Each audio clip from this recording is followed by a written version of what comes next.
जिंदगी की रफ्तार तेज होती जा रही है और इस तेजी के साथ हमारी उम्मीदें भी बढ़ती जा रही हैं। पर जब ये उम्मीदें कई बार नाकामयाब होती हैं, तो पनपते हैं दिल दहला देने वाले जुर्म। नमस्कार, मैं सोनाली कुलकर्णी आपका स्वागत करती हूँ क्राइम पेट्रोल सतर्क के इस नए अध्याय में। जुर्म ऐसे होते हैं जिनकी कल्पना करना मुश्किल है, जो स्वार्थ के गहरे जाल में बंधे होते हैं और उनके लिए अपनी खुशियाँ इतनी महत्वपूर्ण होती है कि वो कोई भी अपराध करने से बाज ही नहीं आते। इस एपिसोड में स्वार्थ और अपेक्षाओं के गहरे समंदर में छिपा है एक घिनौना जुर्म। देखिए सर, हमारे डिजिटल टारगेटिंग मॉडल से आपकी कंपनी को 15% सेविंग एंड 40% व्यूअरशिप रीच मिलेगी, जिससे आपकी कंपनी का मार्केट शेयर सिर्फ 3 महीने में सबसे हाईएस्ट होगा। वाह, आई मीन क्या कमाल की प्रेजेंटेशन दी है आप। Thank you. और आई एम फुली कन्विंस्ड कि आपसे बेटर और कोई ये ब्रांड समझा ही नहीं पाया। मिस्टर विशाल, कांग्रेचुलेशन। इस साल का एडवर्टाइजमेंट बजट आप ही को मिलेगा। Thank you. और वो भी मिस डिम्पल की वजह से। ओके गाइस, मुझे अब चलना पड़ेगा। So congratulation mister Vishal. Have a nice day guys. Thank you. Meetu, लगता तुम्हारी फ्रेंड इस बार प्रमोशन लेके रहेगी। नहीं सर, मीतू इक्वली टैलेंटेड है। चलिए सर, मैं और फॉर्मेलिटीज पूरी कर लेती हूँ। सी यू गाइस।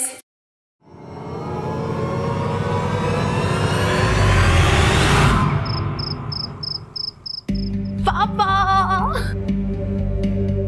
आपको पता है इस बार मेरी सैलरी रेस पक्की है। मैंने एसयूवी चाय दी है। क्यों नहीं बेटा? डिम्पल पुत्र, तो इतनी गाड़ी को करेगी क्या? पिछले साल ही तो आपने एक बड़ी गाड़ी ली है। हम घर में 3 ही तो लोग हैं। क्या करेगी तू इतनी गाड़ियों का? मम्मी, वो गाड़ी ना सिर्फ मैं चलाऊंगी ऑफ रोड ट्रिप्स के लिए। क्यों पापा? बहुत तो रहने देना, उड़ने दे उसे, करने दे अपने मन की। शादी के बाद पता नहीं कर भी पाएगी या नहीं। हाँ, कर नहीं पाऊंगी, करवाऊंगी।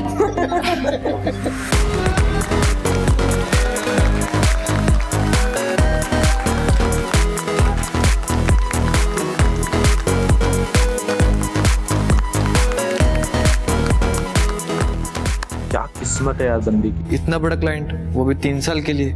किस्मत नहीं, मेहनत है। तुम कर सकते हो इतनी देर मेहनत। Thank you so much. इसीलिए तो तुम मेरी बेस्ट फ्रेंड हो। और अब प्रमोशन भी मिल गई है और शादी भी करने वाली हो तुम। Excuse me sir.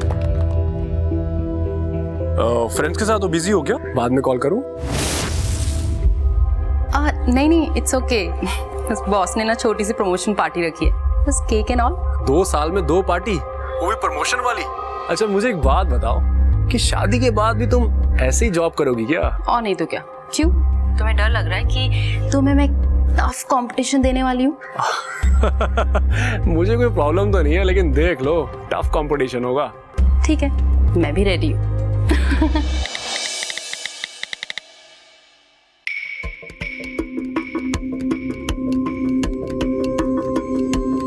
Real gold है? नहीं, अभी तो सिर्फ गोल्ड पॉलिश है। अगले साल पूरा 24 कैरेट गोल्ड ला दूंगा। जरूर, हर साल तुम यही बोलते हो। ऐसी बात नहीं है मैडम, अब तो तुम्हें भी पता है कि किस्मत बदलने वाली है। अच्छा, मुझे मेरा रिटर्न गिफ्ट तो दो। मुझे तो चाहिए। हटना नहीं तो दे दो ना प्लीज।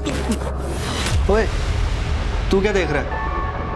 हमें जग्गा से मिलने के लिए निकलना था, वही पूछने आया था मैं आपसे। हाँ तो चल चल, मैं तेरा इंतजार कर रहा था। ऐसा लग तो नहीं रहा आपको देखकर।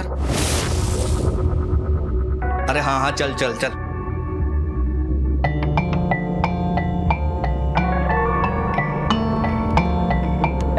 अब देर नहीं हो रही तुझे, चल। तो जग्गा भाजी, प्लान क्या है? प्लान ये है कि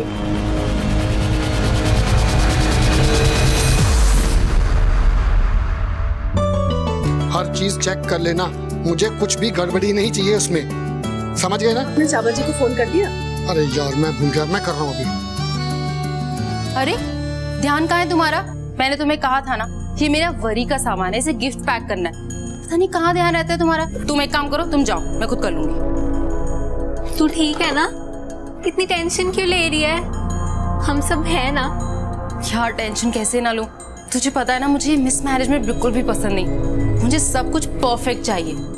बस यार कुछ गड़बड़ ना हो। तू बस एंजॉय कर। चल चल।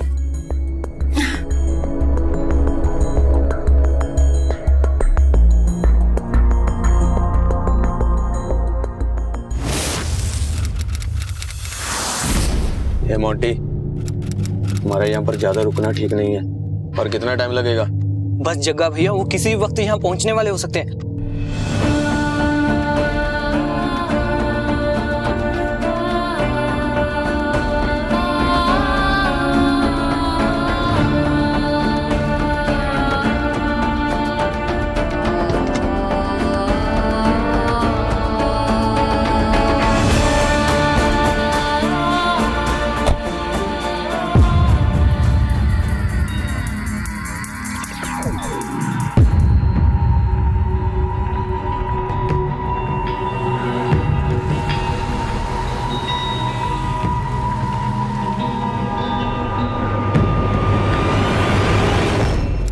तुम परेशान मत हो, हमारे परिवार में भी तुम्हें वो सारी खुशियां मिलेंगी जो तुम्हें तुम्हारे परिवार में मिलती।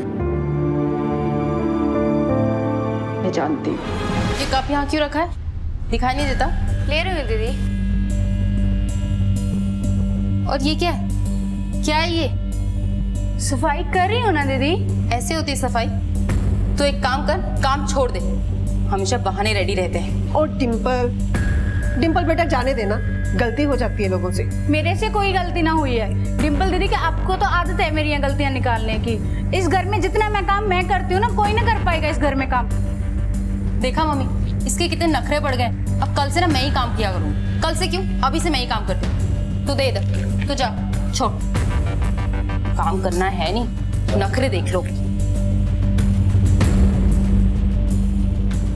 क्या सफाई करती है।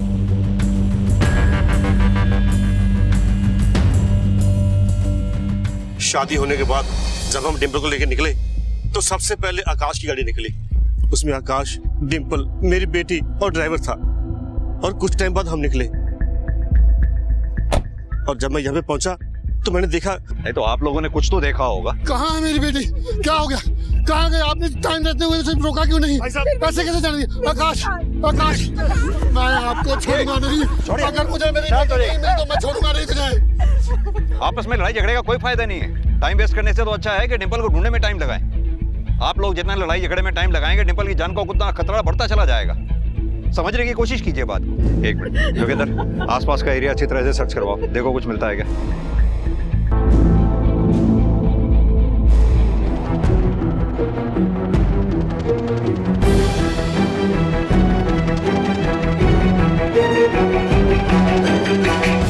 ढाबा तो बंद है, कोई है क्या? बात सुनो, ढाबा बंद है? हाँ जी सर। अच्छा एक बात बताओ, यहाँ बगल में कुछ शोर शराबा सुनाई दिया तुम्हें? कुछ लोग लड़की को उठा के ले गए?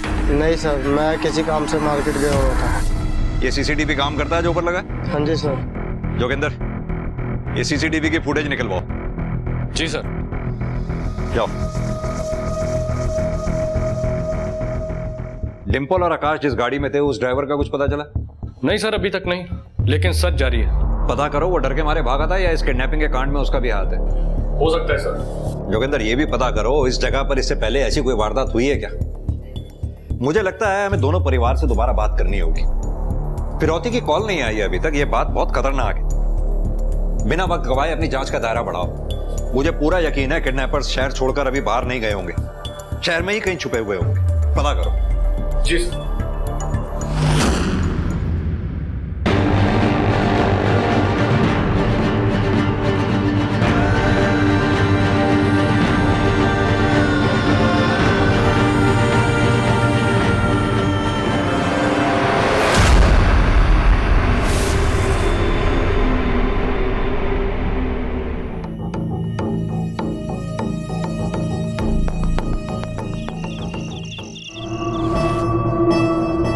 मेरी प्यारी बानी को भूख लगी है। मैं अपनी बानी के लिए खाना बनाऊंगा और हम दोनों साथ में खाएंगे।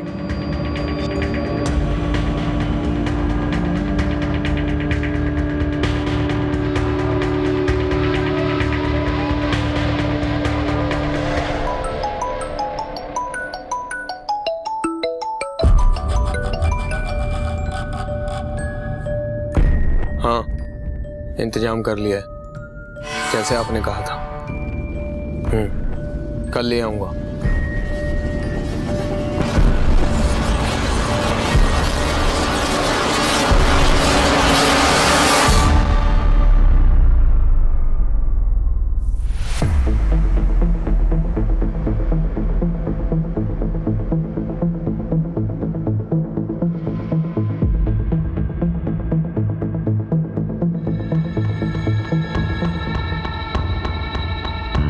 ए मोंटी, सारा दिन यहीं पड़ा रहेगा क्या? जा दुल्हन को खाना दे दे। दे आता हूँ भैया। अच्छा तुम अंदर चलो, काम है तुम्हारे साथ।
तेरा दिमाग तो नहीं खराब हो गया?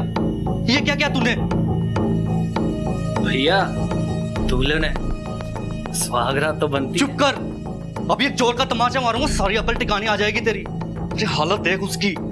हमने कौन सा उसको घर वापस भेजना है जो उसकी हालत देख कर करूं?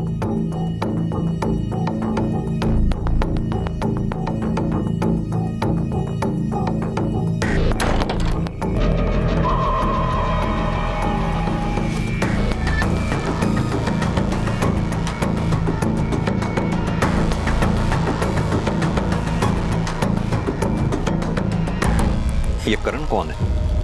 आपकी बेटी डिंपल और करण में काफी गहरी दोस्ती थी।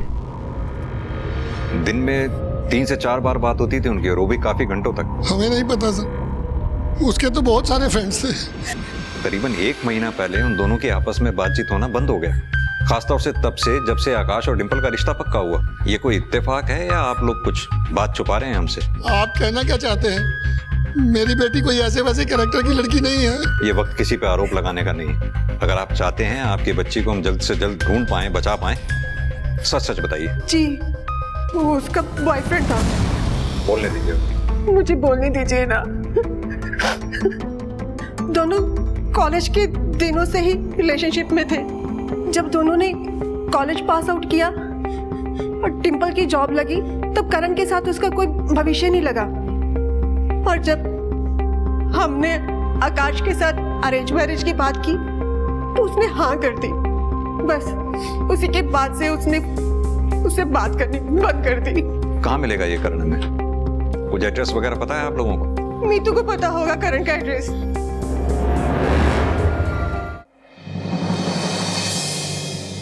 जी, करण डिंपल से प्यार करता था और उनका अफेयर तकरीबन 6 साल तक चला।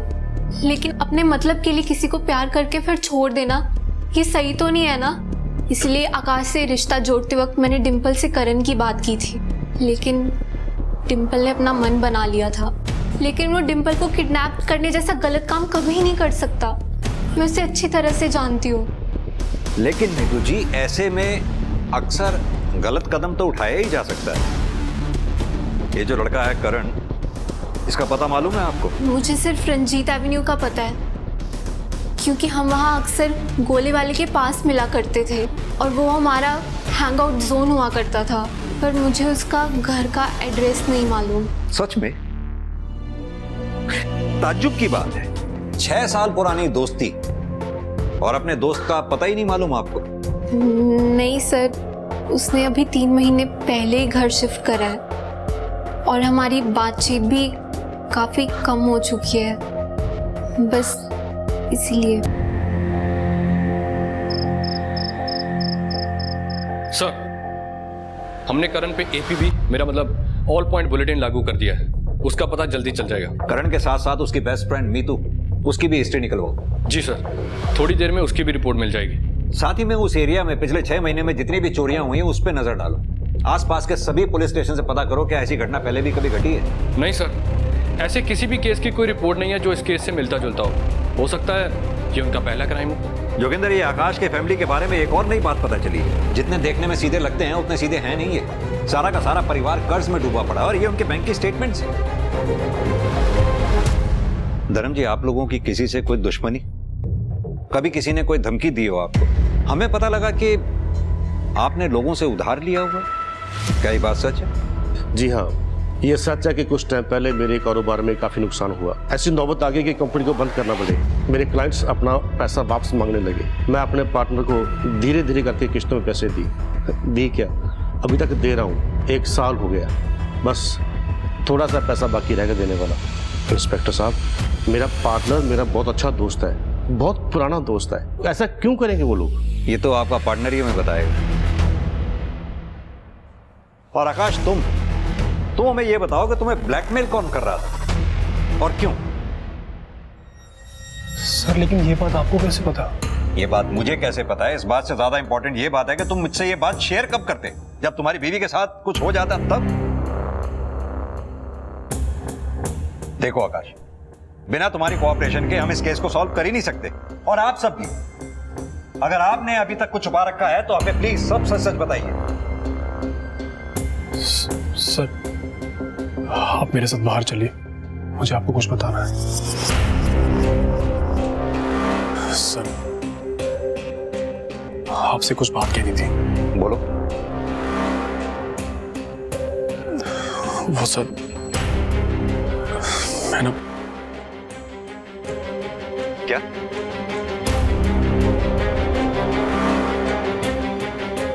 सर, वाई विटनेस लड़की का पता चल गया है।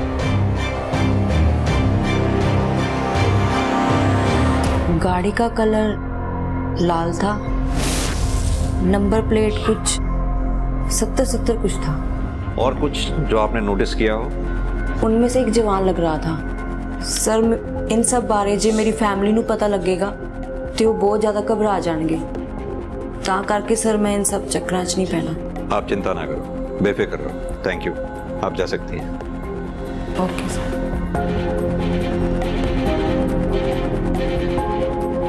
जोगिंदर, लड़की ने जिस तरह की गाड़ी के बारे में बताया उस गाड़ी के बारे में पता करो। जी सर।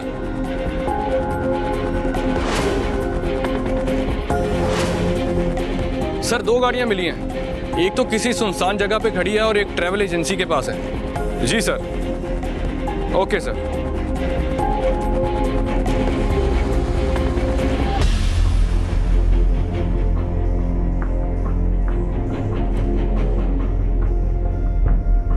मिला कुछ? सीट के नीचे ध्यान से देखो।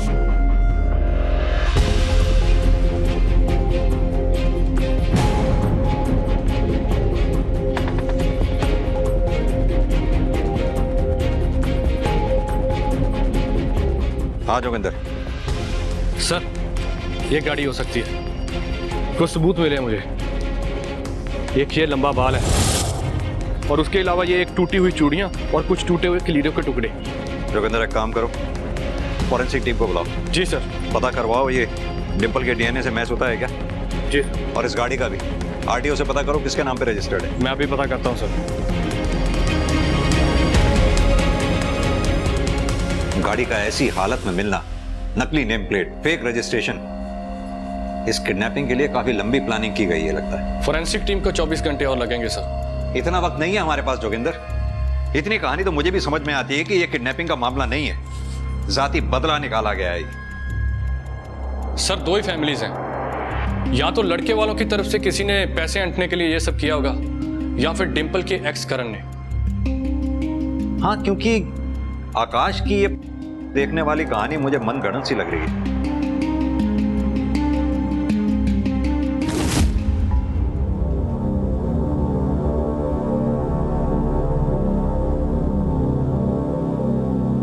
मैंने पुलिस को तुम्हारा पता नहीं बताया। भरोसा करने के लिए थैंक यू। जो सामान बोला था वो लाई हूँ।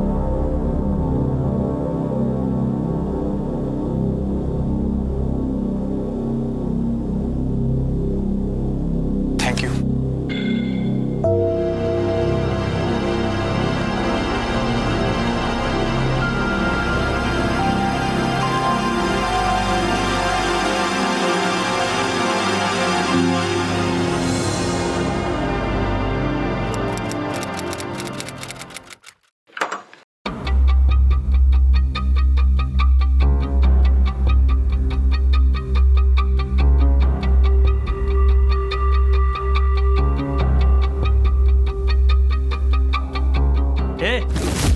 क्या कर रहा है?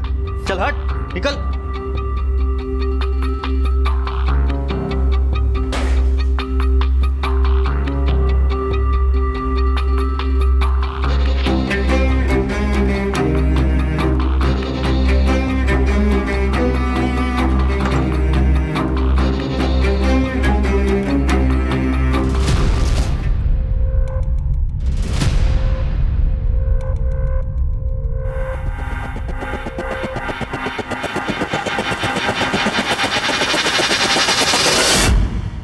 ये डिंपल आपके ऑफिस में कब से काम कर रही थी? इस साल उसके 5 साल पूरे होने वाले थे।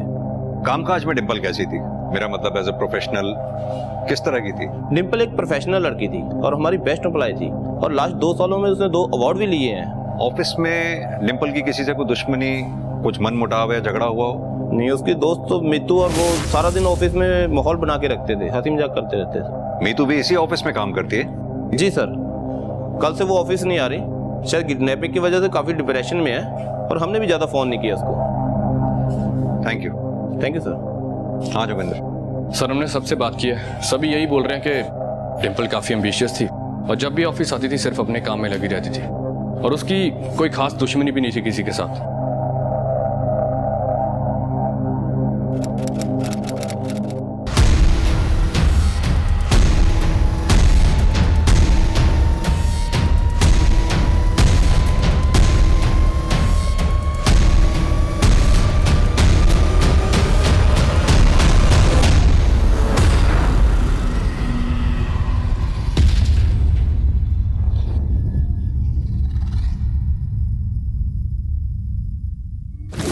डिंपल रिच थी, एम्बिशियस थी, प्रोफेशनल थी, उसके दुश्मन हो सकते हैं, लेकिन ताज्जुब की बात यह है कि अभी तक फिरौती के लिए कोई कॉल नहीं आया। जोगिंदर, दुआ करो कि डिंपल ठीक ठाक हो, जिंदा हो। सर, ये रिकॉर्ड देखिए।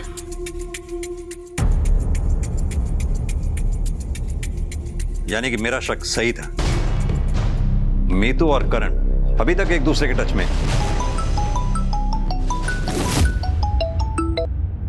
हेलो, कहाँ? ओके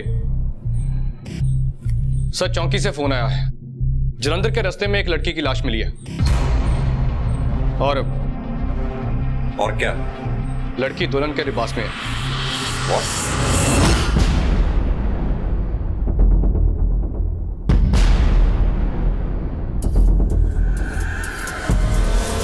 ये तो डिंपल है। जोगिंदर, बॉडी को पोस्टमार्टम के लिए भेजो, इसकी फैमिली को भी इन्फॉर्म करो। जी सर, अभी करता हूँ। एक काम करो, जरा आस पड़ोस में पता करो, शायद किसी ने कुछ देखा हो।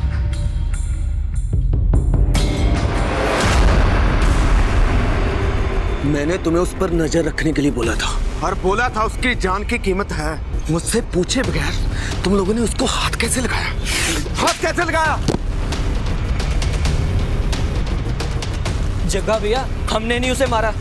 साले कमीने, झूठ बोलना बंद कर, नहीं तो बहुत मारूंगा। भैया, ये सच कह रहा है, हमने उसे नहीं मारा। हम जब घर गए उसकी लाश पड़ी मिली, हमने तो सिर्फ उसकी लाश ठिकाने लगाई थी। और लाश को ठिकाने लगाने के लिए जंगल से बैटरी आइडिया तुम लोगों को मिला ही नहीं। सालों, पुलिस को सब कुछ पता चल गया होगा और अभी यहाँ तक पहुंचती होगी।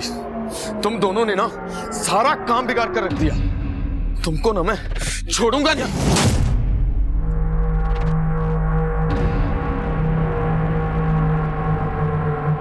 इन्होंने कुछ नहीं किया। डोरे डाल रही थी वो कलमुही मेरे पति पे और देवर पे। ललचा रही थी इन्हें, मैंने मार दिया उसे।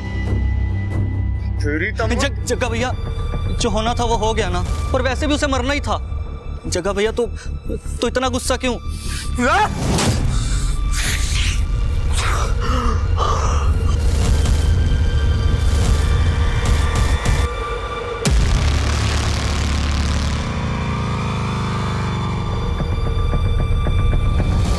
जहां एक और पुलिस एक नई नवेली दुल्हन को बचाने में जुटी थी, वहीं दूसरी ओर घट चुका था एक और अपराध। समय हाथ से फिसलता जा रहा था और पुलिस के लिए चुनौतियां हर घड़ी बढ़ती जा रही थी।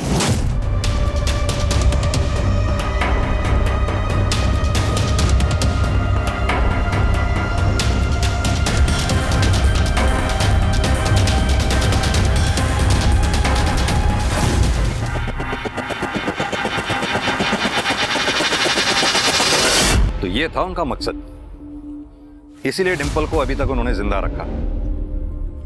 अगर उनका पर्पस सॉल्व हो रहा था तो फिर डिंपल को मारने की जरूरत क्या थी, ये बात समझ में नहीं आई।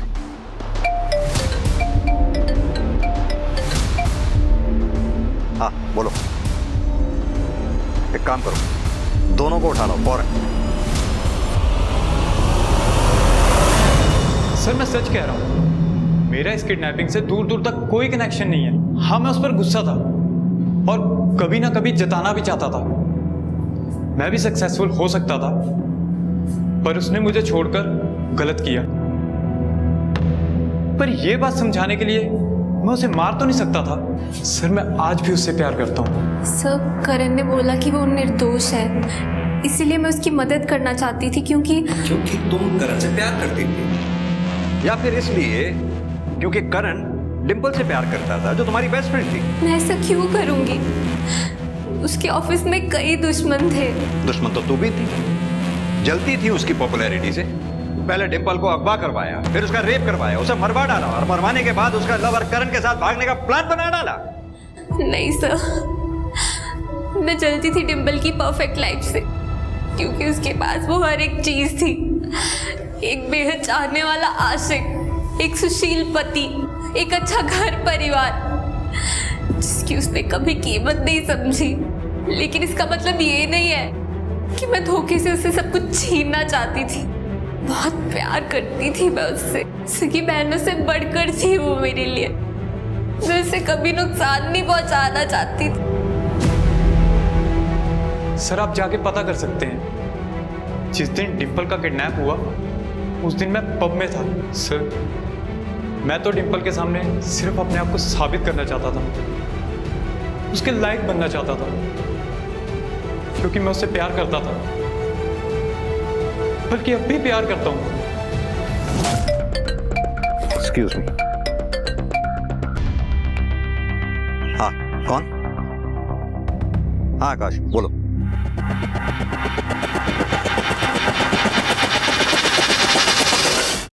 सर मेरी बहन सुबह से गई, अभी तक घर नहीं लौटी है। कितने बजे गई थी घर से? पापा बता रहे थे करीब 3 बजे के आसपास। इंस्पेक्टर साहब, मेरी बेटी जरूर किसी मुसीबत में होगी।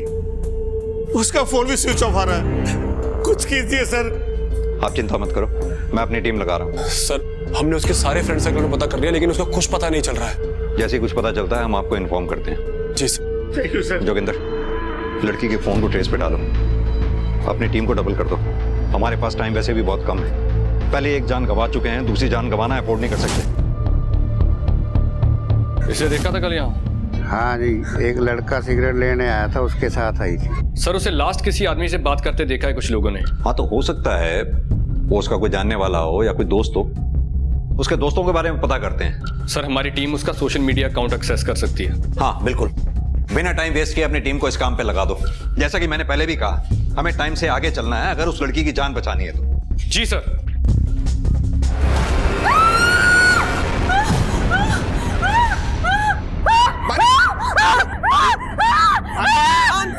मेरी तरफ देखो बानी जी, हम दोनों के लिए कर रहा हूँ, हमारी बेहतर जिंदगी के लिए। तुम शांत हो जाओ, बैठ जाओ, बैठ जाओ, शांत, बैठ जाओ, आराम से, शांत हो जाओ, शांत, आराम से, शांत, यहाँ पर बैठो, बैठो, बैठो, आराम से बैठो, बैठो, आराम से बैठो।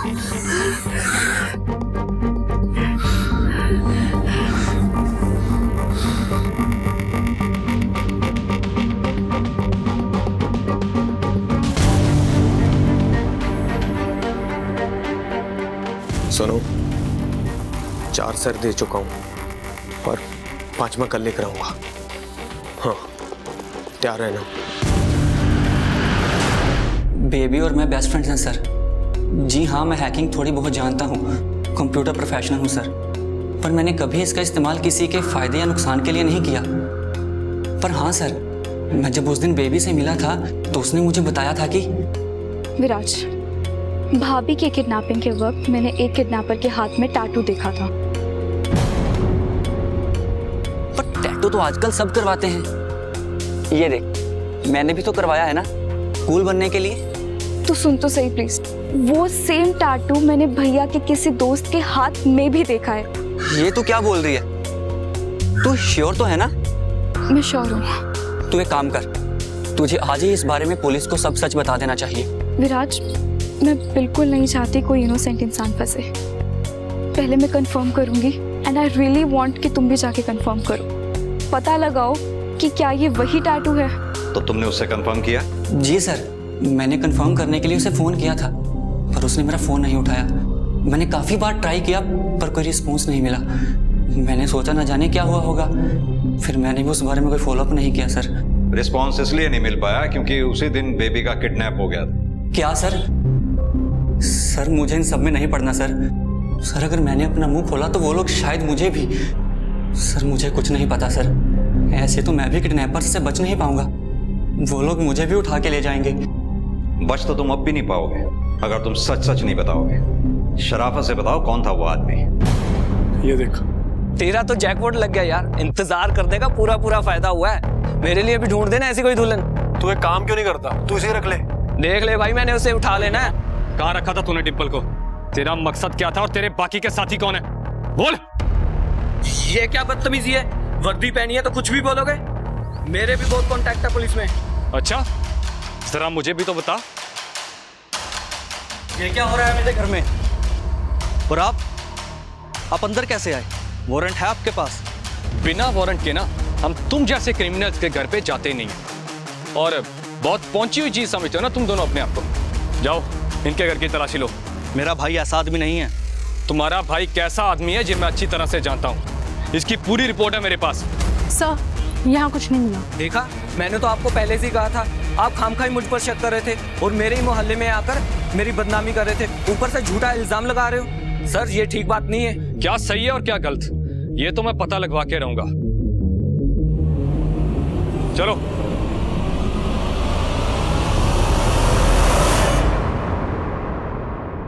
बहुत दिनों से नजर थी हमारी तुम पे। सर कटी लाशों के ढेर बढ़ते चले जा रहे थे। मेरे पास तो लोग आते हैं अपने कष्टों के निवारण के लिए, मैं उन्हें तो सिर्फ मुक्ति का रास्ता दिखाती हूँ। अच्छा, चलो अब अपने कष्टों का निवारण बताओ। उन लोगों के नामों की लिस्ट देख के जिनके कष्ट तुमने दूर किए हैं 2 मिनट के अंदर, वरना हमें तुम्हें कष्ट देना पड़ेगा। और हम जब तुम्हें कष्ट देंगे ना, उनके निवारण ढूंढते ढूंढते तुम्हारी उम्र गुजर जाएगी, समझी? बोलो। सर इस मोंटी की बात आकाश से अक्सर होती थी। सोशल मीडिया से समझ आता है कि ये दोनों कॉलेज फ्रेंड्स थे। इतनी लंबी दोस्ती के बावजूद करीबन हादसे से 15 दिन पहले इनकी आपस में बात होनी बंद हो गई थी। आकाश ने मोंटी को अपनी शादी पर भी नहीं बुलाया। इससे ये चीज तो साफ है कि इन दोनों के बीच में कोई ना कोई बात तो जरूर हुई होगी। इसीलिए मोंटी ने अपने दोस्त और भाई के साथ मिलके कोई बदला लेने की कोशिश की होगी आकाश से। हो सकता है, लेकिन किस बात का बदला? और ये तीसरा आदमी कौन हो सकता है? उसका पता लगाते हैं सर। आप इस लिस्ट में किसको ढूंढ रहे हैं? है ये दूसरा केस है कटे सिर वाली लाशों का। है एक औरत जो अपना जादू टोना का धंधा बनाए रखने के लिए लोगों को बेवकूफ बना रही है। कितनी ही लोगों की हत्याओं की जिम्मेदार है ये औरत। कितने घर बर्बाद कर दिए, कितने जिंदगियां बर्बाद कर दी इस औरत। सर, इस स्केच वाले आदमी का नाम है जग्गा। वो जादू टोने वाली औरत इसे जानती है। ये उसके पास अपनी बीबी के दिमाग का इलाज करवाने गया था। ये उसी के घर के पास रहता है, 3 घर छोड़ के।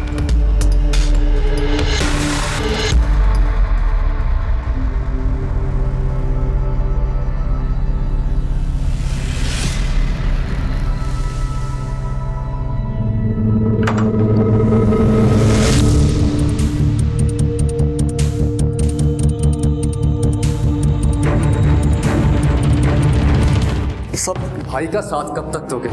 जेल तक है? उसने तो अपनी सजा कम करवा ली है सच्चाई बता के। अब तू भी सच बोल दे। हाँ, हम ही ने सब किया है। उसे मेरी भाभी ने मारा है।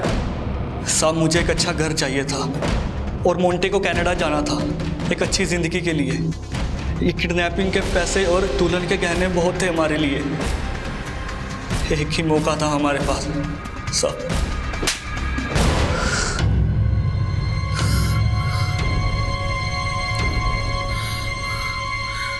अपनी बीवी से बहुत प्यार करता हूँ। हमारा बच्चा खो जाने के बाद वो अपना मानसिक संतुलन खो बैठती थी। सारे डॉक्टरों ने भी जवाब दे दिया था। उसे ठीक करने के लिए बस मेरे पास यही एक तरीका था। मुझसे 5 शेर मांगे गए थे। बस सारा काम ठीक हो रहा था, सब कुछ ठीक होने वाला था, और ऊपर से आप। जानता भी है क्या कह रहा है तू? 5 कटे सिर मांगे थे। इस तरह के गुनाह करके तू अपनी बीवी के साथ खुश रह पाता? बेबी को किस मकसद से गायब किया था? तुम्हें लगता तुम्हारी एक्टिंग कुछ ज्यादा ही होगी भैया? क्या मतलब? भैया प्लीज ये रोने धोने का ड्रामा प्लीज मेरे सामने तो मत ही करो। मुझे पता है ये सब आपने किया है। मैंने खुद अपने कानों से आपको किसी को कहते हुए सुना था कि डिंपल वापस नहीं आनी चाहिए। भैया प्लीज बताओ भाभी कहाँ पर है? तेरा दिमाग तो नहीं खराब हो गया? जा यहाँ से। भैया अभी मेरे पास प्रूफ नहीं है पर मैं पता लगा के रहूंगी और मुझे कोई नहीं रोक सकता।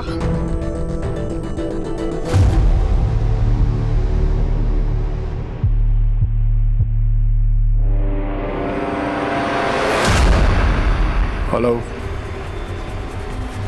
बेबी, मेरी बहन, उसका दिमाग कुछ ज्यादा ही चल रहा है। चल शुरू हो जा। मैं अपनी बहन को नुकसान नहीं पहुंचाना चाहता था सर। मैं तो सिर्फ यही चाहता था कि जब तक ये केस खत्म ना हो वो चुप रहे। अब सीधी तरह से ये बता कि डिंपल को क्यों मारा था? बताता हूं साहब, सब कुछ बताता हूं। मैं उसे मारना नहीं चाहता था, मैं तो सिर्फ उससे पीछा छुड़ाना चाहता था सर। वो सब मेरे गले बांध दिया गया था, लेकिन जब उसने मुझे अपनी इतनी खूबसूरत फोटोग्राफ्स भेजी तो मुझे तो लगा कि मुझे मेरे सपनों की परी मिल गई साहब।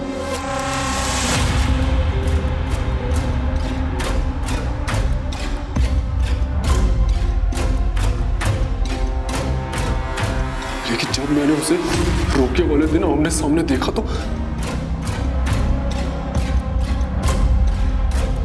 पापा जी, I am not attracted to her. मेरे को उससे शादी नहीं करनी है। उस लड़की ने, उस परिवार ने हमसे झूठ बोला है, हमें फेक फोटोज दिखाई हैं, और आप बोल रहे हो कि मैं उससे शादी कर लूं? मैं उससे शादी बिल्कुल नहीं करूंगा। फोटो फेक होगी मगर ये पैसे, ये तोहफे, ये तो फेक नहीं ना। आंखें खोल के देख, कितना कुछ दिया उन लोगों ने हमें, रोके पर ही, और जिंदगी भर देते भी रहेंगी। सोच। पापा जी, आप मेरी बात को बिल्कुल नहीं समझ रहे हो। मेरे को उस लड़की से शादी बिल्कुल भी नहीं करनी है। आप उसके परिवार को अभी फोन करके बोल दो कि मैं उससे शादी नहीं करूंगा, बस। तो ठीक है बेटा, तू ले जिम्मेवारी और चुका मेरे ब्याज के पैसे। सोच, करेगा ऐसा? उतारेगा मेरे पैसे? बहन की शादी का इंतजाम करेगा तू? मैं उससे शादी तोड़ नहीं सकता था क्योंकि पापा ने उससे दहेज ले लिया था।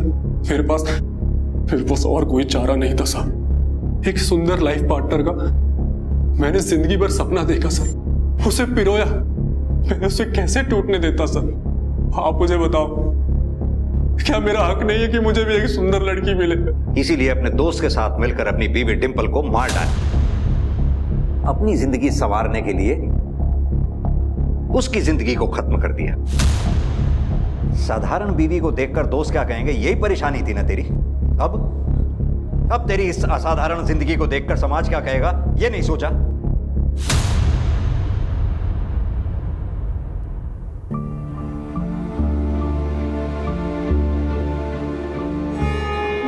तू श्राप है, अभिशाप है, तू श्राप है, अभिशाप है, अभिशाप है।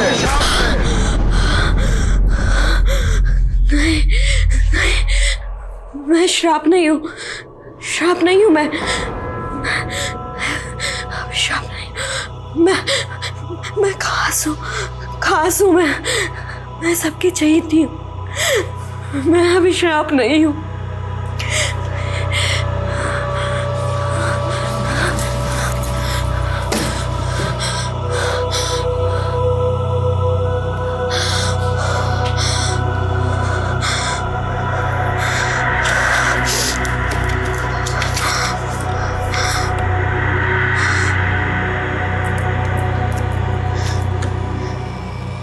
मैं खास हूँ, मैं खास हूँ, मैं खास हूँ, मैं खास हूँ, खास हूँ।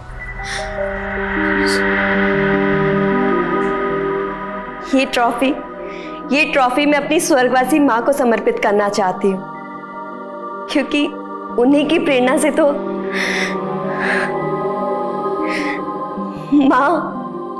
माँ मैं जीत गई। मैं सपने देखती हूँ अपना ये विश्वास जिंदा रखने के लिए कि मेरे सपने अभी भी जिंदा हैं।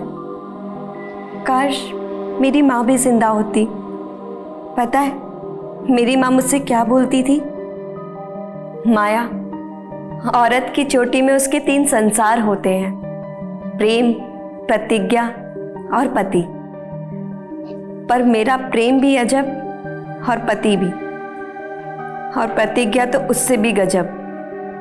मेरा संसार तो मुझे 8वें अजूबे जैसा लगता है। ना जाने ऊपर वाले की क्या माया है, और ऊपर से मेरा नाम भी माया है।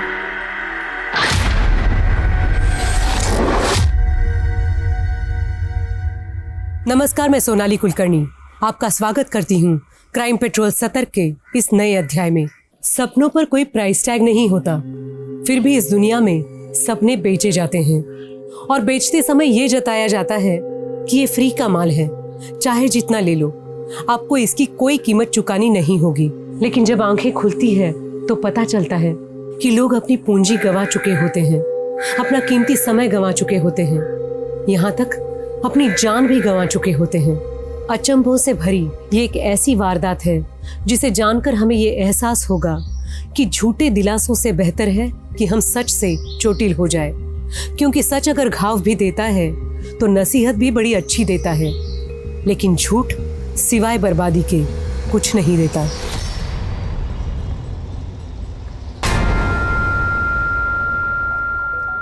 ब्रिज जी, आप बस कीजिए ना। है क्या? मेरी वीडियो में अपनी आवाज रिकॉर्ड क्यों की? मैं यहाँ कमर तोड़ रहा हूँ और तू है क्या? वो ब्रिज जी, मुझे लगा कि लोग आपका ये वीडियो देखेंगे तो खिल्ली उड़ाएंगे। अरे बेवकूफ, खिल्ली उड़ाने पे लाइक मिलता है, भाई जिगजैग पे स्टार बनना है।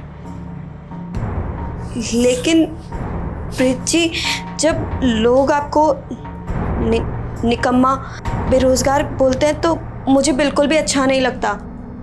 इसलिए मैंने आपके लिए एक नौकरी ढूंढी है। क्या नौकरी? ये फालतू की नौकरी वोकरी नहीं करनी। अरे तुम कमा रही हो ना, मुझे जिगजैग पे फोकस करने दो बस।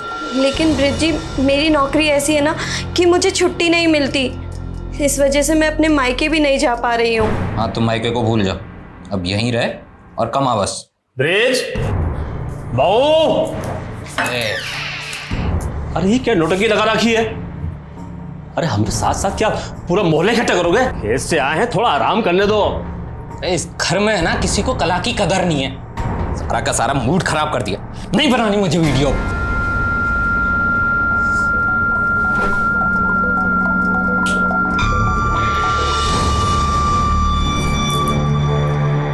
अच्छा हुआ निकल गया। बहू अब तुम भी आराम कर लो, उसका तो कोई भरोसा नहीं है, वो आए या नहीं भी आए।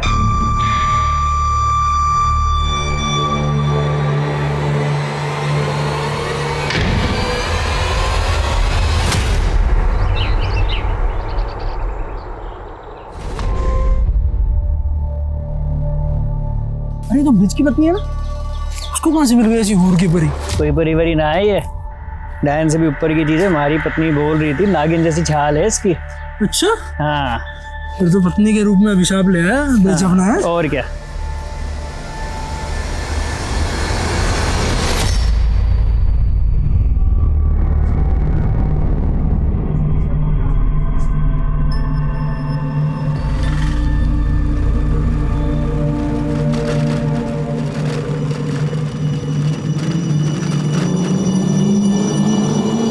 चलिए बैठिए, मैं आपको ड्रॉप कर देता हूँ।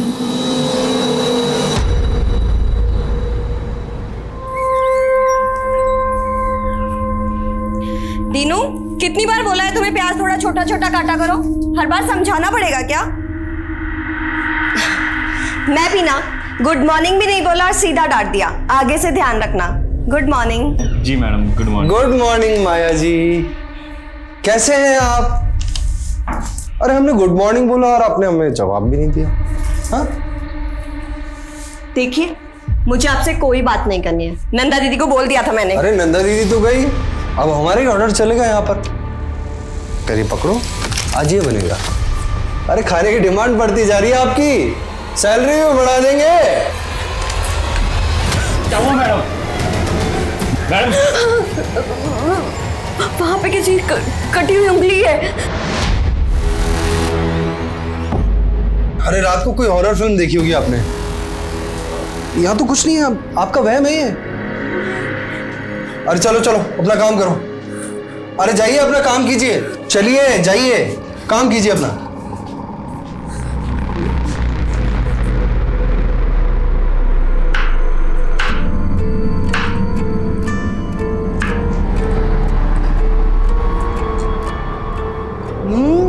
बहुत टेस्टी माया, तुमने तो बिल्कुल 5 स्टार के होटल के शेफ जैसी डिश बनाई है। Very good, keep it up. दीदी, हाँ ये आपके गले पे क्या हुआ? कुछ नहीं, तू जा काम कर अपना।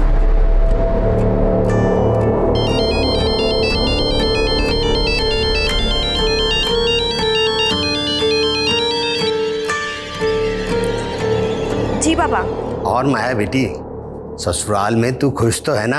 हाँ बाबा, आपका मन लग रहा है मेरे बिना? मैं बिल्कुल ठीक हूँ। वो 15 दिन बाद तीज है, अब तेरा कोई भाई तो है नहीं, इसलिए नेक शगुन लेके मुझे ही तेरे ससुराल आना पड़ेगा। इस बहाने तुझसे मिलना भी हो जाएगा। ठीक है बाबा, मैं इंतजार करूंगी। अपना ध्यान रखना। तू भी अपना ख्याल रखना।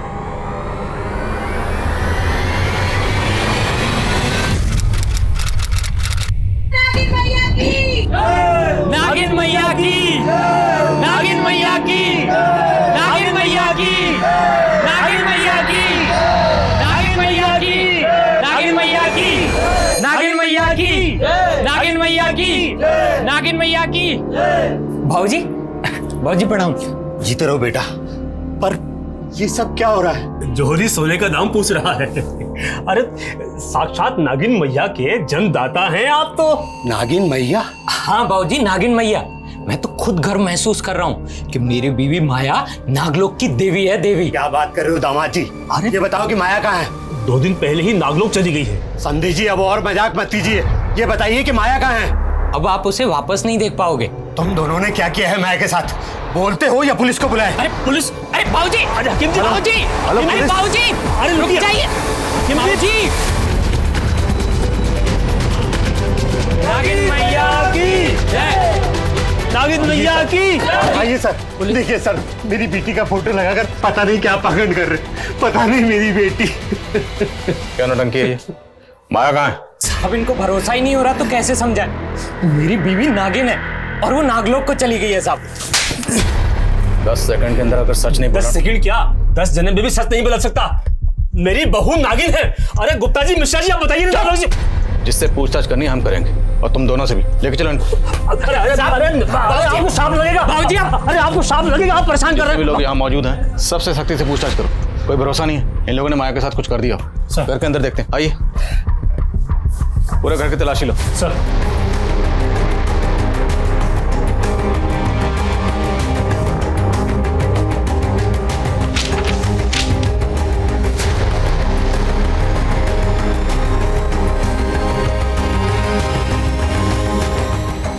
सर, अंदर से दवाइयों का बॉक्स मिला है, निकालो बाहर। इस घर में आपकी बेटी, उसके पति और ससुर के अलावा और कौन रहता है? उसका देवर मुकेश। पता करो ये मुकेश कहाँ है।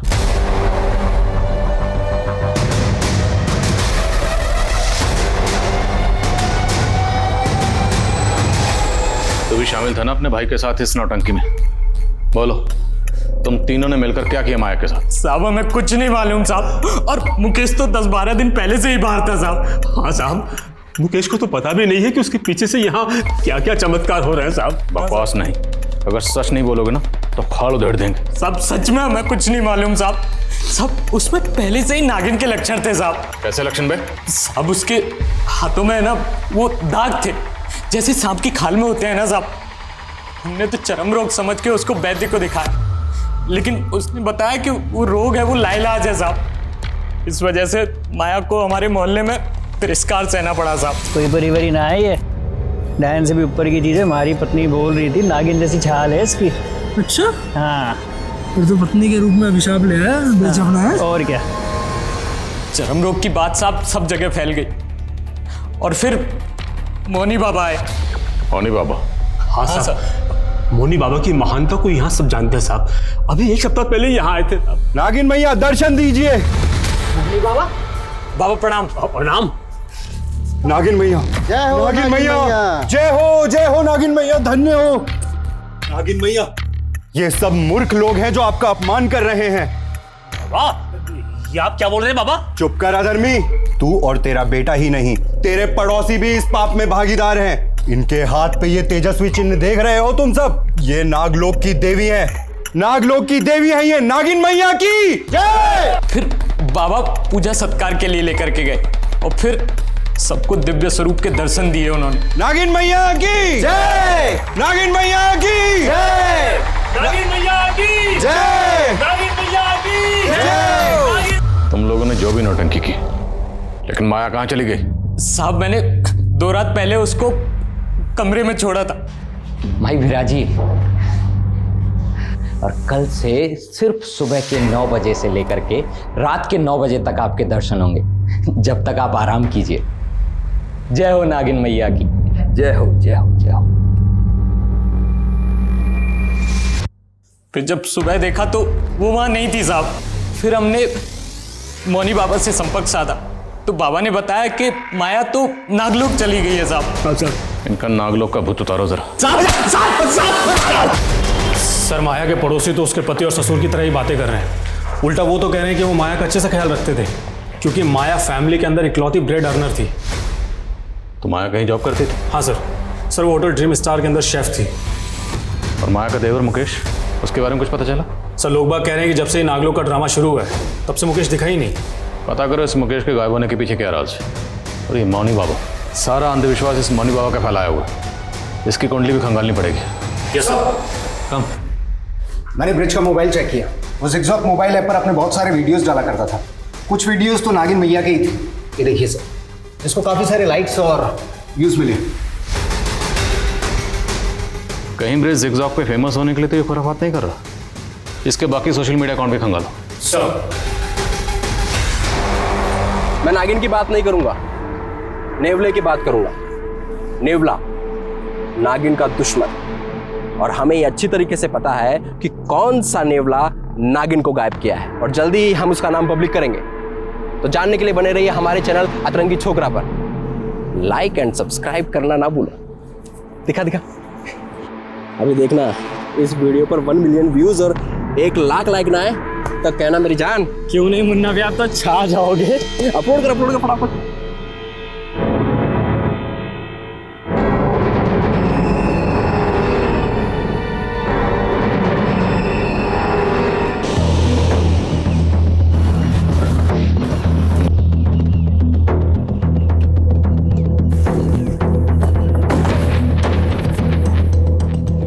मैं आध्यात्मिक अवश्य हूँ लेकिन अंधविश्वासी नहीं। तो माया नागिन है, नागलोक चली गई है, ये सब क्यों कहा था? मैं उस नारी की मदद करना चाहता था और वो स्वयं यहाँ मदद के लिए आई थी। बाबा जी, अभिशाप बोल कर लोगों ने मेरा जीना मुश्किल कर दिया है। मेरे पति और ससुर को भी यही लगता है कि मैं शापित हूँ। बाबा जी, मेरी मदद कीजिए ना। लोग उस बेचारी का अपमान ना करें, इसलिए मैंने लोगों से कहा कि उनके हाथों पे ये किसी दिव्य रहस्य का चिन्ह भी तो हो सकता है, और लोगों ने उसे नागिन मैया बना दिया। इसके अलावा मैंने कुछ नहीं किया। आपने कुछ नहीं किया तो माया गायब क्यों हुई है? कहाँ है माया? माया के गायब होने से मैं खुद हैरान हूँ, लेकिन मेरा इस अपराध से कोई लेना देना नहीं।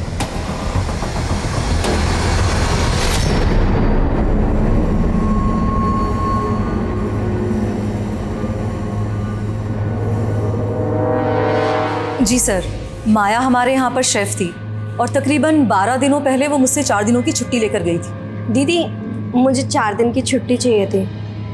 माया, तू तो जानती है ना तेरी यहाँ पर कितनी डिमांड है। अच्छा, 4 दिन बाद पक्का काम पर आ जाना। हाँ ठीक है दीदी। ठीक है। वो दीदी, मुझे कुछ एडवांस मिल सकता है? सर, माया मुझसे 1 महीने का एडवांस लेकर गई थी, फिर कुछ दिनों के बाद सुनने में आया कि वो नागिन बन गई है। सर, मुझे तो कुछ समझ ही नहीं आया कि आखिर ये माजरा क्या है। क्या माया के होटल के किसी भी स्टाफ के साथ में कोई दुश्मनी थी? किसी के साथ में कोई झगड़ा हुआ था? नहीं सर, ऐसा कुछ भी नहीं था। Thank you.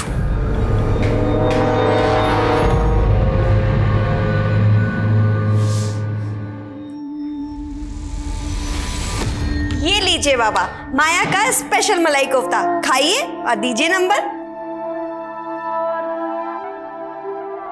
वाह बेटी, तेरे हाथ में तो साक्षात अन्नपूर्णा है, पर ना जाने किसके प्रकोप से तेरे हाथ में ये दाग लग गया।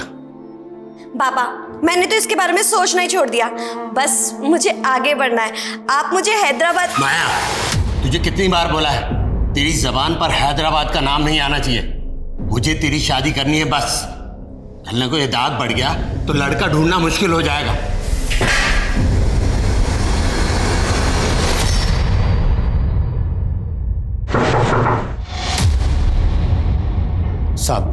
साहब, मेरी बेटी मिली क्या? देखिए, हम उसे ढूंढने की हर मुमकिन कोशिश कर रहे हैं, पर हमें पता चला है कि माया को नागिन बनाने का सिलसिला 1 हफ्ते पहले से चल रहा था। तो इस 1 हफ्ते में आपकी माया से फोन पर तो बात हुई होगी? मेरी तो माया से 10 दिन पहले फोन पे बात हुई थी, और उस दिन तीज पर जाने से पहले मैंने फोन लगाया तो उसका फोन बंद था। सोचा था उससे जाकर मिल लूं, लेकिन वहां तो। अच्छा, माया ने कभी आपसे अपने ससुर या पति के बारे में कुछ बताया कि उनका बर्ताव कैसा था? उसने उनकी कभी निंदा नहीं की, लेकिन अब वो लोग मुझे ठीक नहीं लग रहे। माया और ब्रिज की शादी 9 महीने पहले हुई थी, तो शादी से पहले माया का किसी लड़के के साथ कोई प्रेम संबंध? अरे नहीं साहब, माया तो बहुत सुशील और संस्कारी लड़की है। अच्छा, मौनी बाबा ने हमें बताया कि माया खुद उनसे मदद मांगने आई थी। क्या माया भी इस तरह की बातों में यकीन रखती थी? नहीं साहब, माया तो पूजा पाठ ना के बराबर करती थी। ये सब उनकी झूठी कहानी। पक्का मेरी बेटी के खिलाफ कोई बड़ी साजिश रची गई है। इतने दिनों से कहाँ गया वो तुम? चल क्या रहा ये सब? हाँ, और हो कहाँ? हमारे बगैर दिल नहीं लग रहा तुम्हारा। बकवास बंद करो और सच सच बताओ मुझे, कहीं तुमने माया को? नहीं, उस जहरीली नागिन के जहर से थोड़ी मरना हमको। मैंने अपने पिछले वीडियो में जिस नेवले का जिक्र किया उसको संशोधित करते हुए अभी मैं गिद्ध की बात कर रहा हूँ। सर, ये मुन्ना जिगजॉक ऐप पर ब्रिज का कॉम्पिटिटर है। दोनों में जिगजॉक से लेकर सोशल मीडिया के स्टेटस तक हमेशा जंग छिड़ी रहती है कि कौन किससे बेहतर है। लेकिन ये किस नेवले गिद्ध की बात कर रहा है? ये कोई इंसान है जिसने माया को गायब किया, या फिर कोई इस तरह का कांड करके सोशल मीडिया पर हीरो बन रहा है? अगर इस तरह के वीडियो वायरल होते रहे तो अंधविश्वास और फैलेगा, साइबर सेल से कांटेक्ट करो, उनसे कहो कि इस तरह के वीडियो वायरल करने वालों पर तुरंत कार्रवाई करें और मुन्ना को उठाकर लाओ। Okay sir. सर, माया के ससुराल में जो कफ सिरप की बॉटल्स मिली थी, उसकी जांच में पता चला है कि उसमें काफी मात्रा में ये तो कैसी ड्रग है जो बैन है, तो लोग गैर कानूनी तरीके से इसका इस्तेमाल नशे के तौर पर करते हैं। बोलो, ये ड्रग्स तुम लोग कौन से पातालोक में सप्लाई करते थे? साहब वो कप सिरप तो मेरे भाई मुकेश की है साहब, वो दवा सप्लाई का बिजनेस करता है ना साहब। क्या है इसमें? कुछ नहीं बाबू, खांसी की दवाई है। मुझे भी कल से थोड़ी खांसी चल रही है, मैं पी लूं क्या? अगर इसको पी लिया ना तो सीधे ऊपर पहुंच जाओगे। अच्छा, ऐसा क्या है इसमें? कहीं तू गैर कानूनी धंधा तो नहीं कर रहा? साहब, अगर मेरा बस चलता ना तो मैं मुकेश को हमेशा के लिए घर से बाहर निकाल देता साहब, लेकिन उसको गायब कर दिया ताकि तुम लोगों के कान पर पर्दा पड़ा रहे। नहीं साहब। मुकेश कहाँ है बोलो? साहब सच में मैं कुछ नहीं मालूम साहब। सब पता चल जाएगा, थोड़ी धुलाई और करेंगे। साहब मेरी पूरी बात तो सुन लीजिए। तो बोल, किस नेवले और गिद्ध की बात कर रहा था तू अपने वीडियोस में? साहब वो वीडियो तो मैंने ऐसे ही डाला था ताकि हमारे वीडियो पे ज्यादा से ज्यादा लाइक और ज्यादा से ज्यादा व्यूज आ सके। तेरा ब्रिज के साथ में 36 का आंकड़ा था, कहीं उससे जल के तो तूने उसकी बीवी को? नहीं साहब, मैंने कुछ नहीं किया साहब, मेरा कोई 36 का आंकड़ा नहीं था उसके साथ में, बल्कि ब्रिज और मुकेश जो उसका भाई है उन दोनों के बीच में 36 का आंकड़ा था। सोने पे सुहागा तो ये था सर कि मुकेश ने अपनी भाभी के चक्कर में प्रेम कुमार जैसे आदमी से पंगा ले लिया। प्रेम कुमार? नहीं तो क्या? ये प्रेम कुमार कौन है? बड़ा बिजनेसमैन और एक नंबर का चमड़ी खोर है। उसको लगता था कि ब्रिज नपुंसक है तो उसकी बीवी को पटा लेगा। ब्रिज नपुंसक? हाँ, उसने सिर्फ माया से नाम के लिए शादी की थी, बाकी प्रेम लीला तो दोनों देवर भाभी के बीच में चल रही थी।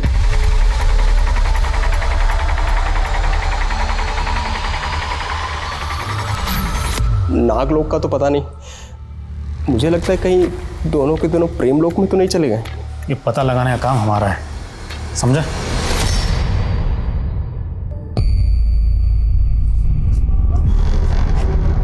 हाय संजना। मैंने तुमसे बोला है ना कि मेरा तुमसे कोई लेना देना नहीं है। संजना, तुमने ही तो मुझसे दोस्ती की थी, अब तुम इस तरह ब्रेकअप क्यों कर रही हो? क्योंकि तुम धोखेबाज हो। तुमने मुझसे क्या कहा था कि तुम्हारा गारमेंट का बिजनेस है और तुम लॉन्ड्री में कपड़े धोते हो। संजना, माना कि मैं लॉन्ड्री में कपड़े धोता हूँ, लेकिन मैं बहुत जल्दी गारमेंट का बिजनेस शुरू करने वाला हूँ। मैं बहुत अमीर होने वाला हूँ और तुमको तो मैं हमेशा खुश रखूंगा। प्लीज प्लीज संजना, मुझसे शादी कर लो। तुम्हारे जैसे आदमी को ना मैं अपना नौकर तक ना रखूं, समझे तुम? अरे यार। सर, मुन्ना जो भी बोले, माया जब गायब हुई थी मुकेश उसके पहले ही गायब हो गया था। सर, कहीं ऐसा तो नहीं कि मुकेश पहले गायब हुआ और माया बाद में, ताकि दोनों के अफेयर्स पे किसी को कोई शक ना हो? लेकिन माया को गायब करने के लिए जो नागलोक का आडंबर रचा गया ना, सबसे पहले हमें इसका राज जानना। प्रेम कुमार का कुछ पता चला? सर, वो अलवर का रहने वाला है, फिलहाल गायब है। सर, मुकेश भी प्रेम के लिए काम करता था, दोनों के बीच में काफ़ी कॉल्स होते थे। सर, प्रेम का फ़ोन 2 महीने पहले से बंद है, जबकि मुकेश का फ़ोन 10 दिन पहले बाड़मेर में बंद हुआ था। ये तो इंटरनेशनल बॉर्डर एरिया है, तो क्या पड़ोसी मुल्क से ड्रग्स लाकर ये लोग ड्रग्स को यहाँ सप्लाई करते हैं?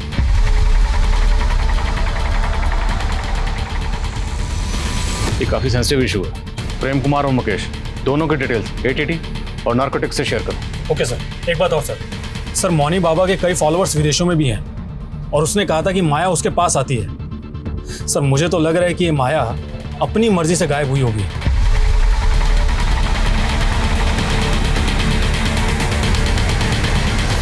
हाँ, लेकिन माया गायब कहाँ हुई? मेरे अंदर से एक आवाज गूंजती है जिस पे मोहित होकर मैं बेचैन हो जाती हूँ। ये आवाज हैदराबाद से आती है बाबा। मैं खुद को वहां जाने से नहीं रोक सकती। मुझे माफ कर देना बाबा। आपकी माया।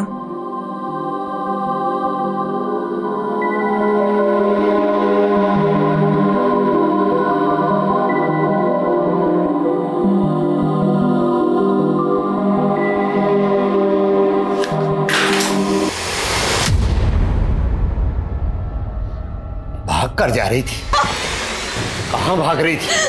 2 दिन बाद तेरी शादी है और तू हैदराबाद भागना चाहती है? बाबा, प्रेम और पति का मेरे जीवन में कोई स्थान नहीं है। मैं केवल अपनी प्रतिज्ञा पूरी करना चाहती हूँ बस। जब तक तेरी शादी नहीं हो जाती तो इसी रूप में रहेगी। बाबा नहीं, बाबा नहीं, प्लीज दरवाजा खोलो बाबा।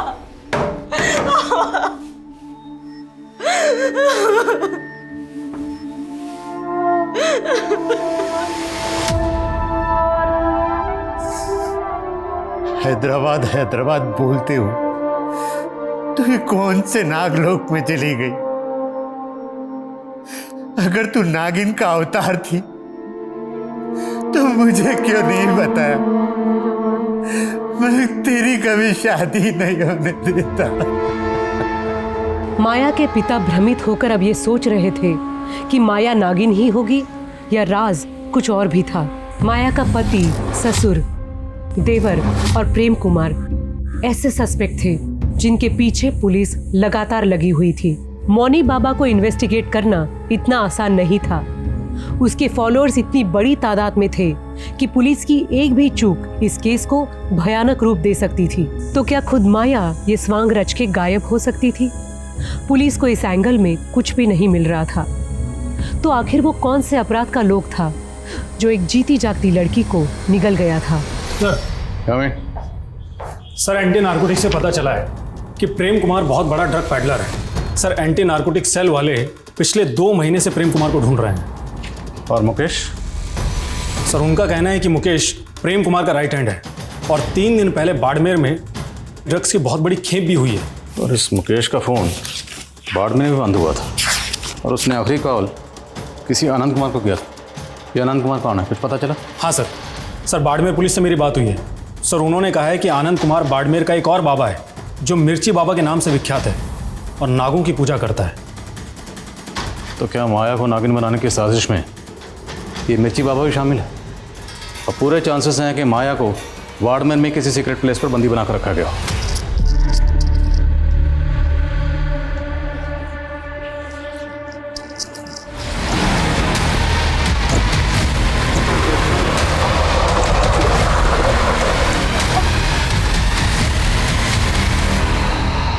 अरे साहब, मैं किसी प्रेम कुमार को नहीं जानता और ना मैं किसी माया को और ना मुकेश को। देखो उधर, अब उधर गौर से देख, अब बोल, दोनों को जानता है? नहीं जानता साहब। नहीं जानता ना, कोई बात नहीं, इसको थाने लेकर चलो, वहाँ पूछते हैं। नहीं साहब, मैं सिर्फ इस लड़के को जानता हूँ पर इसका नाम भी नहीं पता मुझे। पर कुछ दिन पहले हमारे पास आया जरूर था। बाबा जी, मुझे एक नागिन को वश में करना है, कुछ उपाय बताइए ना। नागिन तो सिर्फ उसी के बस में आती है जिसके पास सिद्ध नागमणि हो। सिद्ध नागमणि? वो कैसे मिलेगी मुझे? उसको नागमणि के लिए उतावला देख के मैंने सोचा कि उससे अपनी तंत्र साधना के लिए भी एक खोपड़ी का इंतजाम कर लूँ। वो सब कुछ ला देगा तो मैं उसे एक चमकीला पत्थर दे के बोल दूंगा कि यही नागमणि है। तो सब लेकर आया था? नहीं साहब, वो दोबारा नहीं आया। अच्छा, वो किस नागिन की बात कर रहा था? नहीं, उसने बताया तो नहीं, पर वो नागमणि के लिए जरूर यहाँ आएगा।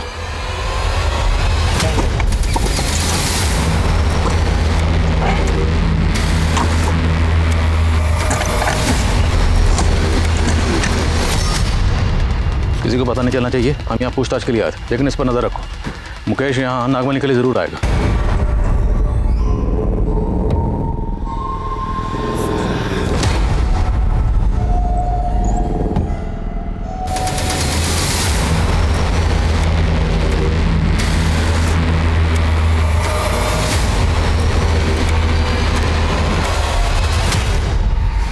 अरे उस लड़की को लक्ष्मीनगर छोड़ दे और यार कल का इंतजाम देख।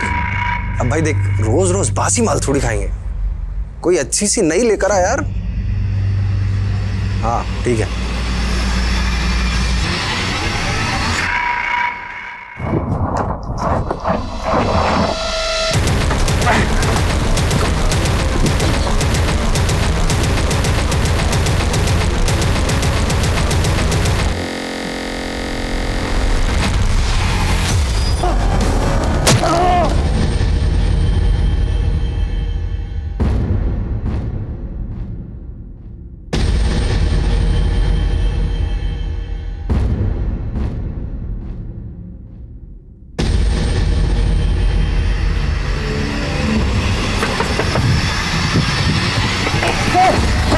चल, बाबा का प्रसाद अब तुझे खाने मिलेगा।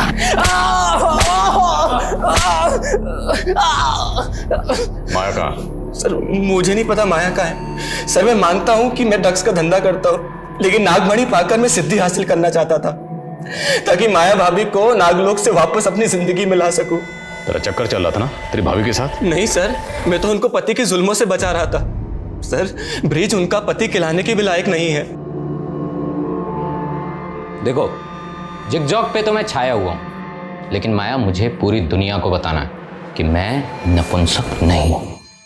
इसलिए तुम्हें बच्चा पैदा करना होगा। ऐसे क्या ताड़ रही है? किसी और के साथ सुला रहा हूं तुझे। फिर मुझे पता चला कि मेरा भाई ब्रिज प्रेम कुमार को माया भाभी के साथ सुलाने का सौदा कर रहा था। देखो भाई, बच्चा तो मैं डाल दूंगा, लेकिन एक बार से मेरा मन भरेगा नहीं। चल क्या कर रहे हैं? ब्रिज ही नहीं सर, मेरा बाप भी एक नंबर का लीचड़ है। हमेशा माया भाभी पे निगाहें टिकाए रखता था। बहू अब तुम भी आराम कर लो, उसका तो कोई भरोसा नहीं है, वो आए या नहीं भी आए। प्लीज छोड़ दीजिए मुझे, ऐसा मत कीजिए। मैं आपके बेटे की पत्नी हूँ, प्लीज छोड़ दीजिए। फिर मुझे उनके नागिन बनने और नागलोक जाने की बात पता चली। तो ये बता, तो वो खोपड़ी कहाँ से लाया था? किसकी कबर खोदी थी? और प्रेम कुमार कहाँ है? क्योंकि तेरे और उसकी फ़ोन की लोकेशन उसका फ़ोन बंद होने से पहले सेम थी। 2 महीने पहले उसे मारकर गाड़ दिया था। फिर जब मिर्ची बाबा ने खोपड़ी मांगी तो कब्र से प्रेम की खोपड़ी निकाल ली। सर मैं आपके हाथ जोड़ता हूँ, आप चाहे तो मुझे सूली पर चढ़ा दीजिए, लेकिन नागमणि से मुझे माया भाभी को हासिल करने दीजिए सर। अबे कोई नागमणि नहीं है, क्यों बेवकूफ़ बने हो? वो मिर्ची बाबा तुम्हें बेवकूफ़ बना रहा था। वो सब कुछ ला देगा तो मैं उसे एक चमकीला पत्थर देके बोल दूंगा कि यही नागमणि है। बोलो, माया कहाँ है? ब्रिज और उसका पिता विष्णु इस बात से लगातार इनकार कर रहे थे। पुलिस नागलोक को किसी आपराधिक क्षेत्र का कोड नेम भी मान रही थी। क्या पुलिस सही दिशा में काम कर रही थी? माया के गायब होने का रहस्य अब इस केस को किस आयाम पे ले जा रहा था? मैं जिंदगी के एक ऐसे नर्क लोक में थी जहां माँ की कही हर बात झूठी साबित हो रही थी। मेरी किस्मत में प्रेम और पति का संसार नहीं था, लेकिन मेरी प्रतिज्ञा की लौ अब भी चल रही है।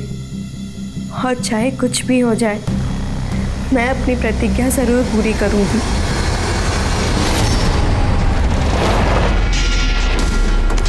सर आपको भाई एक राहगीर ने इस आदमी की लाश को देखा। सर लाश को देखकर ऐसा लग रहा है कि 1-2 दिन पहले इसका मर्डर हुआ है। कुछ पता चला कौन है? नहीं सर इसकी जेब से ऐसा कुछ भी नहीं मिला है जिससे इसकी पहचान की जा सके। बोलो। सर माया के पिता ने अपने इलाके में अनाउंस किया है कि वो अपने घर को नागिन मैया का मंदिर बना देगा। अब वो भी ये मानने लगा है कि माया नागलोक चली गई है।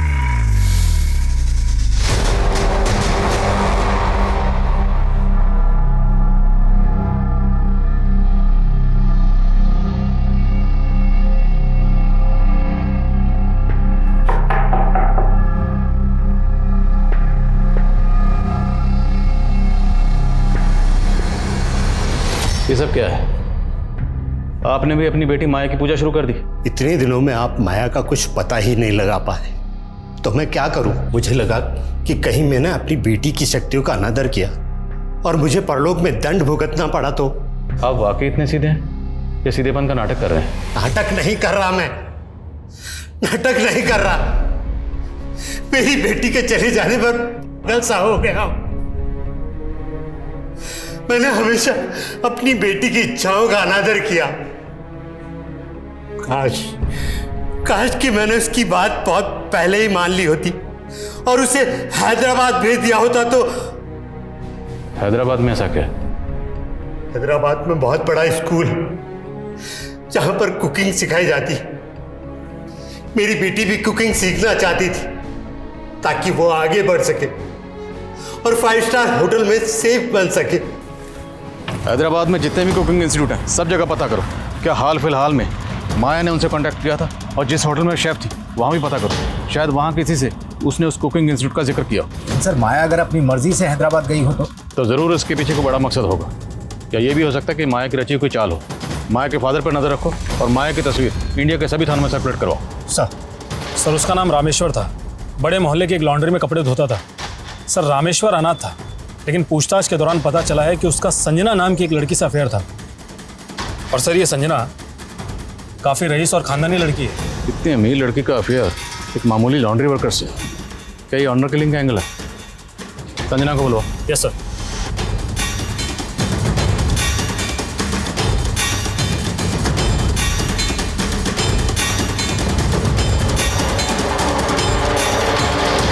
सर मेरा और रामेश्वर का कोई अफेयर नहीं था, आपको किसी ने झूठ बोला है।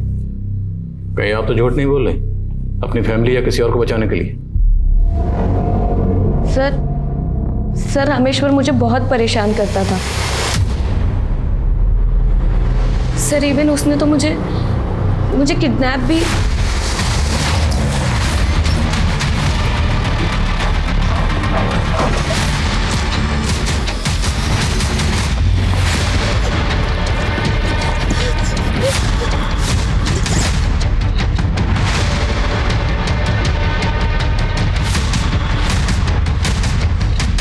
अगर रामेश्वर ने आपको किडनैप किया था तो आपने पुलिस कंप्लेंट क्यों नहीं की?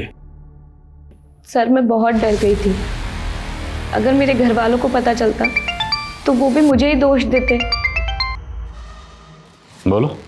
सर मैंने माया के साथ काम करने वाले एक लड़के से पूछताछ की, तब उसको शक भी हुआ था कि वहां पर किसी का कत्ल हुआ है। What? तो ये उसने पहले क्यों नहीं बताया? सर कह रहा है कि वो बहुत डरा हुआ था। सर मुझे लगता है कि उसका बयान सही है, क्योंकि मैंने मालूम किया होटल के मालिक दिग्विजय के प्रोस्टिट्यूट्स के साथ में संबंध है। हो सकता है माया को उसका कोई राज मालूम हो गया हो।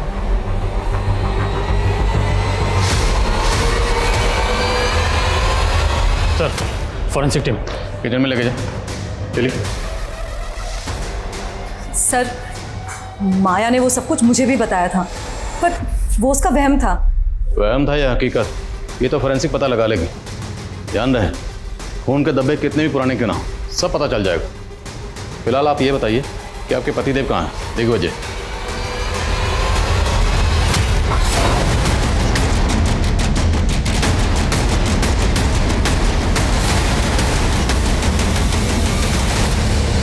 तुम लोगों के होटल की किचन में खून के धब्बे मिले, किसका खून है वो? साहब हमारे यहाँ तो नॉनवेज भी बनता है, तो हो सकता है किसी जानवर का खून हो।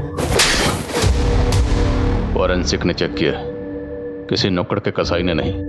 इंसान और जानवर का फर्क समझते हैं। बोलो किसका खून? नहीं। सब मैंने नहीं मारा उसे, ये सब इसकी करतूत है। सब जानवरों की तरह नोचता था मुझे, तो मैंने अपनी खैर मनाने के लिए प्रोस्टिट्यूट के साथ सोने को बोल दिया।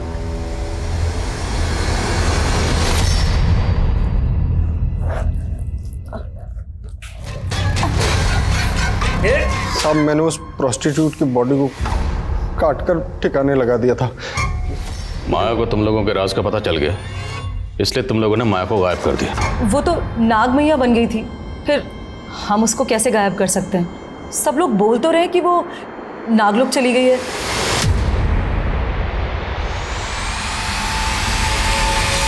सर हमने इंडिया के पुलिस हेडक्वार्टर्स और कुकिंग इंस्टीट्यूट्स में भी इंक्वायरी की, हर सस्पेक्ट को खंगाला, लेकिन समझ नहीं आ रहा है कि माया का गायब होने के पीछे रहस्य क्या है। ये सोशल मीडिया पोस्ट, ये अखबारों की सुर्खियां, ये सब के सब इस अंधविश्वास को बढ़ावा देने में लगे हुए। सर काफी पूछताछ करने के बाद रामेश्वर के एक दोस्त के बारे में पता चला है, जो कि फिलहाल गायब है। कौन दोस्त? सर किरण। सर रामेश्वर के सोशल मीडिया अकाउंट पर उसका फोटो मिला। सर किरण और रामेश्वर को कई लोगों ने एक साथ में देखा था, लेकिन सर रामेश्वर के किसी भी दोस्त से किरण का कोई पता ठिकाना नहीं मिल रहा है। मुमकिन है वो लड़का ये किरण ही हो। इस किरण के लिए लुकआउट नोटिस जारी करो। गाइस इस केस में रिविजिट करो, कहीं ना कहीं कुछ ना कुछ है जो इस केस में हम मिस कर रहे हैं। हमें ये केस जल्द से जल्द सॉल्व करना है। सर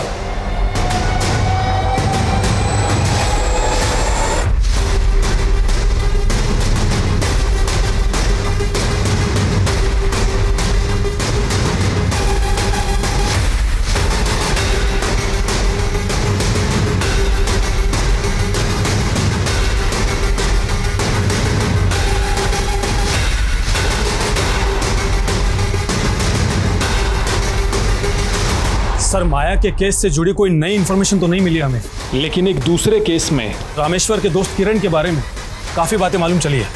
सर, ये किरण एक नाटक मंडली चलाया करता था जो कि काफ़ी समय पहले ही बंद हो गई, लेकिन सर इसके एक रिहर्सल रूम के बारे में पता चला जो कि अजमेर में है। हे सागर से वाष्प बन के उड़ते बादल, उनको पहाड़ों तक गमन कराने वाली हवा, हे धरा, हे आकाश, जीवित कर दो उसको। अभिलाष,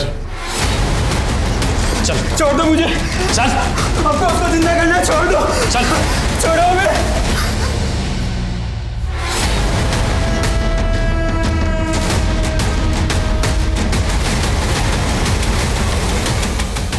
माया, तो माया को कैसे जानता है? मैं माया से उसकी शादी के पहले से प्यार करता हूँ, लेकिन हम कभी एक नहीं हो पाए। फिर एक दिन अचानक से वो मुझे मिली। प्रेम में ये जरूरी नहीं कि प्रेमी मिले, पर मैं इस नियति को नहीं स्वीकार कर पा रही कि मैं 5 स्टार होटल की शेफ नहीं बनी। और मेरी जिंदगी का सबसे बड़ा दुख तो ये है कि लोग मुझे शापित कहते हैं। वो बहुत दुखी थी। उसके पति ने उसका सौदा करना चाहा, लेकिन फिर भी वो मेरे साथ नहीं भागी। फिर उसको सहारा देने के लिए मैंने एक खुरापात की। मैं मोनी बाबा का भक्त था। उसने बोला मैं बहुत बड़ा कलाकार बनूंगा, लेकिन सब झूठ। इसलिए उसका भांडा फोड़ने के लिए मैंने पहले से उसके पापों का वीडियो बना रखा था। किस किस के साथ सोए हो हम सब बता देंगे दुनिया को। मेरी धमकी से डर के उसने माया को नागिन मैया बना दिया ताकि मैं उसके साथ में भाग जाऊं और लोगों को लगे कि वो नागलोक चली गई है। लेकिन जैसे ही वो नागिन बनी, मैं खुद उसकी प्रसिद्धि देखकर चकित रह गया और उसको वहां से भगा लाया।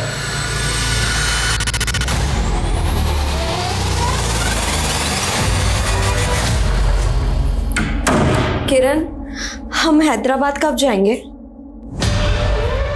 अब तुम हैदराबाद भूल ही जाओ। नागिन मैया की प्रसिद्धि शेफ बनने की प्रसिद्धि से बहुत बड़ी है। अब तुम भी अपने पैर मेरे साथ यहीं जमा लो। इतना चढ़ावा आएगा ना कि सारा कड़की खत्म हो जाएगा। मतलब तुम भी मुझे इस जंजाल में बांध कर रखना चाहते हो, सिर्फ अपने स्वार्थ के लिए?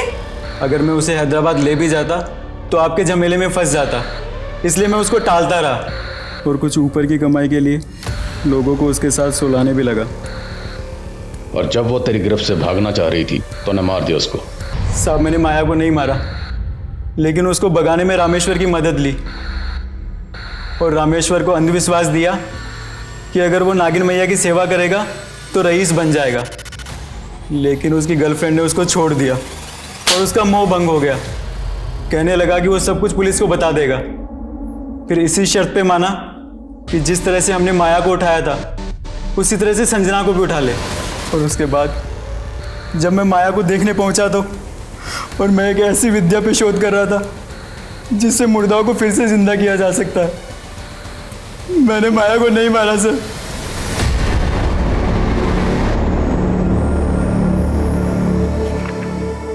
जिंदगी में मेरे हर रिश्ते ने मुझे छला है और आज मैं ये आखिरी पन्ना लिख रही हूँ। ये समय भी आखिरी है। अब मेरा संसार खत्म हो चुका है, इसलिए मैं भी खत्म। माया एक अरसे से अपने सपनों को पूरा करने की उम्मीद में जी रही थी। वो अपनी तकलीफों से भी जूझ रही थी, लेकिन वो अगर कानून से मदद लेने का हौसला रखती तो शायद उसकी उम्मीदों को भी हौसला मिल जाता। पर किरण पर भरोसा करने की उसकी एक गलती ने अंधविश्वास का ऐसा माहौल बना दिया कि वो मुसीबतों से निकलने के बजाय उनमें फंसती ही चली गई। इतिहास गवाह है, अंधविश्वास हमेशा अपराध को ही जन्म देता है और फिर एक ऐसे निराशावाद का जन्म होता है जिससे मनुष्य और समाज का उत्थान रुक जाता है, जो हम सबके लिए घातक है। अब मैं सोनाली कुलकर्णी आपसे विदा लेती हूँ। फिर मिलेंगे एक ऐसे ही चौंका देने वाले केस के साथ क्राइम पेट्रोल सतर्क जस्टिस रीलोडेड में। क्राइम पेट्रोल के और भी दिलचस्प कहानी देखने के लिए हमारे चैनल को सब्सक्राइब करें और बेल आइकॉन दबाना न भूलें।